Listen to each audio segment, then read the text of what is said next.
Think about this. Someone who shoots at you with the first light of dawn, who swore to kill you in the darkness of night, offers you a cigarette that afternoon, shows you family photos, and you laugh together. How is this possible? In the midst of war, in the depths of one of the bloodiest conflicts in history, how can enemies become brothers? On the night of December 24th, 1914, in the muddy plains of Belgium, in the freezing trenches of the Western Front, the answer to this very question was lived out. That night, one of history's most unexpected moments unfolded, the Christmas Truce. And this story continues to touch the depths of humanity's heart to this day. When war was declared in July 1914, European soldiers and governments said, "It will be over by Christmas." But when Christmas came, the war had only just begun.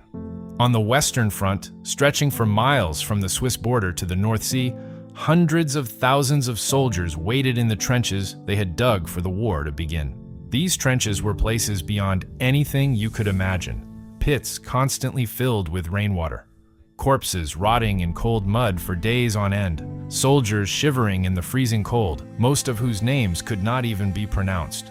Moreover, in some places, the distance between the British and German trenches was only 30 meters, about the length of a tennis court.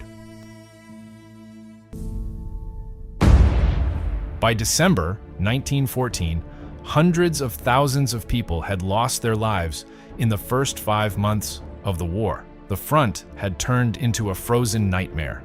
It was at this very moment, on the evening of December 24th, German soldiers were opening Christmas packages sent by their families. Inside the packages were small pine trees and candles. The German soldiers began placing these pine trees along the edges of their trenches and lit the candles. In the night, these lights suddenly shining from the death pits surprised the British soldiers. On the contrary, something began to rise from the German trenches. Silent night, holy night. That magnificent hymn began to echo through the frozen air of the Western Front that night. The British soldiers listened silently at first. Then one grumbled, another murmured, and soon the British trenches joined in the melody. In different languages, but with the same tune, two armies sworn to kill each other were singing the same song. George Jameson, a British soldier at the time, would later recall, "Two friends of mine, Keith and Philip, came to the door and said, 'What do you think of this? The Germans are walking around handing out drinks and cigarettes. There's no war.'" On the morning of December 25th, a German soldier emerged from the trenches. He held a white cloth in his hand. Some sources say he was waving his handkerchief. After a brief silence, the first British soldier also emerged from the trenches. Thus, in the freezing cold of dawn, hundreds of thousands of soldiers simultaneously emerged from their trenches at various points along the Western Front and marched towards each other across the land of the dead. Despite the pressure of commanders and propaganda, soldiers managed to build peace with their own hands. Everything exchanged in the trenches was the most precious treasure in the world at that moment. A piece of chocolate, a single cigarette left in a pocket, or a tin can. Soldiers showed each other family photos. They talked about their mothers, wives, and children. They had no common language, but their eyes and smiles said it all. And then a soccer ball appeared.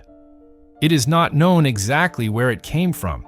Some sources say an English soldier brought it, others say the Germans produced it. But the outcome remained the same. Soldiers who had sworn to kill each other were now arguing about offside, celebrating goals, and laughing. Some letters that have gone down in history state that the match ended with a score of 3-2 in favor of the Germans.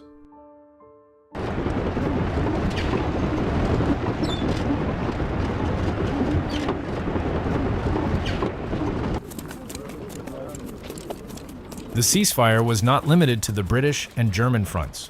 Across roughly 2/3 of the Western Front, dozens of different unofficial ceasefires involving more than 100,000 soldiers occurred simultaneously.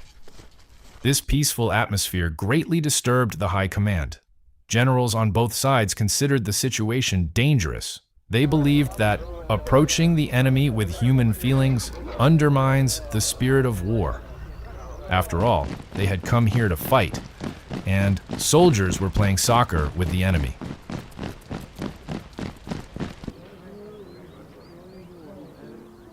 On the second Christmas, in 1915, special measures were taken to prevent this atmosphere of peace, and the sound of gunfire echoed once more on the front lines. Each year brought news of even greater massacres and more deaths. At Passchendaele, 700,000 casualties. At the Somme, over 1 million. The war revealed itself once more in all its brutality. So, the Christmas Truce does not tell us how wars are won, but rather how fragile and yet how noble human beings truly are. Even in the most difficult conditions, it has shown humanity's belief in peace. That is why, even after more than a century has passed, this story is still worth talking about, remembering, and learning lessons from on behalf of humanity.